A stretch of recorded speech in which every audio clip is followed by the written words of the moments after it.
अस्सलाम वालेकुम व्यूअर्स, मैं आपको बताने वाला हूँ पेनड्रो इंजेक्शन 1 ग्राम के बारे में। इस मेडिसिन की मुकम्मल मालूमात आपको इस वीडियो में फराहम की जाएंगी, तो हमारे साथ रहें और वीडियो को एंड तक देखें। इसकी फार्मूलेशन की बात करें तो इसमें जो साल्ट शामिल होता है वो है मीरोपेनम। इसकी स्ट्रेंथ की बात करते हैं तो मार्केट में आपको 500 mg एंड 1 ग्राम की स्ट्रेंथ में मिलेगा। दोस्तों, जैसा कि एक ब्रॉड स्पेक्ट्रम एंटीबायोटिक है तो इसकी एफिकेसी बहुत अच्छी है। बहुत इन्फेक्शन में, चाहे वो ग्राम पॉजिटिव बैक्टीरियल इन्फेक्शन हो या फिर ग्राम नेगेटिव बैक्टीरियल इन्फेक्शन, दोनों में इसका रिजल्ट बहुत अच्छा देखने को मिलता है। इसके इंडिकेशन की बात करें तो इसके यूजेस में ये है कि सीवियर निमोनिया में इसको यूज़ करते हैं। वेंटिलेटर निमोनिया की वजह से जो पेशेंट वेंटिलेटर पे चले जाते हैं उनमें इसको यूज़ करते हैं। इसके अलावा ब्रोंकोपल्मोनरी इन्फेक्शन, फेफड़ों और सांस की नाली की इन्फेक्शन में इसको यूज़ कर सकते हैं। कॉम्प्लिकेटेड यूरिनरी ट्रैक इन्फेक्शन, गुर्दे मसाने की जो इन्फेक्शन है पेचीदा किस्म की, उसमें इसको यूज़ कर सकती हैं। कॉम्प्लिकेटेड इंट्रा अब्डामिनल इन्फेक्शन, जो पेचीदा इन्फेक्शन हो पेट में कहीं पे भी, उसमें इसको यूज़ कर सकते हैं।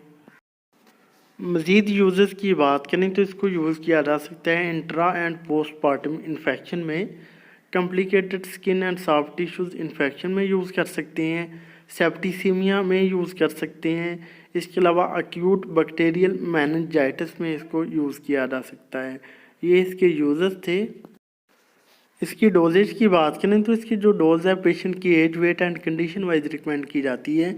वैसे इसकी जो यूजुअल डोज यूज़ की जाती है अडल्ट्स में जो है वो 2 ग्राम का इंजेक्शन दिन में 3 दफ़ा यूज़ किया जाता है, जबकि जो बच्चे हैं उनमें 40 mg पर kg बॉडी वेट के हिसाब से दिन में 3 दफ़ा यूज़ किया जा सकता है।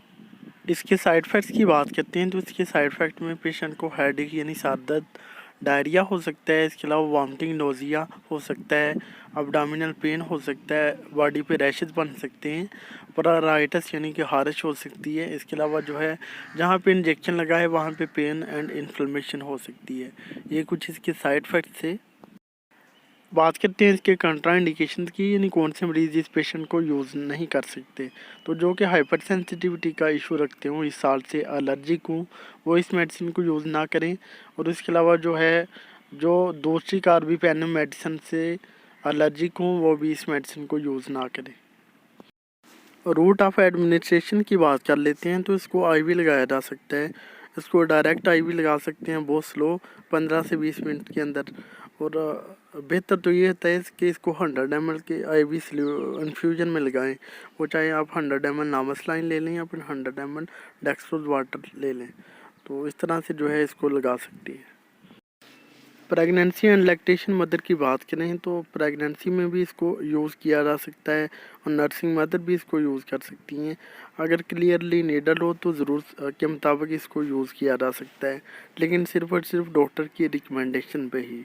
इसको सेल्फ मेडिकेशन के तौर पे कभी भी यूज़ नहीं करना। यह था जी एक छोटा सा ट्यूटोरियल पेनड्रो 1 ग्राम इंजेक्शन का। उम्मीद है आपको हमारी वीडियो पसंद आई होगी। अगर हमारी वीडियो पसंद आई तो प्लीज़ इस लाइक को शेयर कीजिएगा। हमारे चैनल नईम हेल्थ केयर को सब्सक्राइब कर दें और साथ वाले बेल आइकन को दबाना ना भूलें, ताकि हर नई वीडियो की जो नोटिफिकेशन आपको टाइम पे मिल सके। आप इजाज़त दीजिए अपने दोस्त नईम अहमद को, मिलते हैं नेक्स्ट वीडियो में। अपना ख्याल रखिएगा। ओके जी, अल्लाह हाफिज़।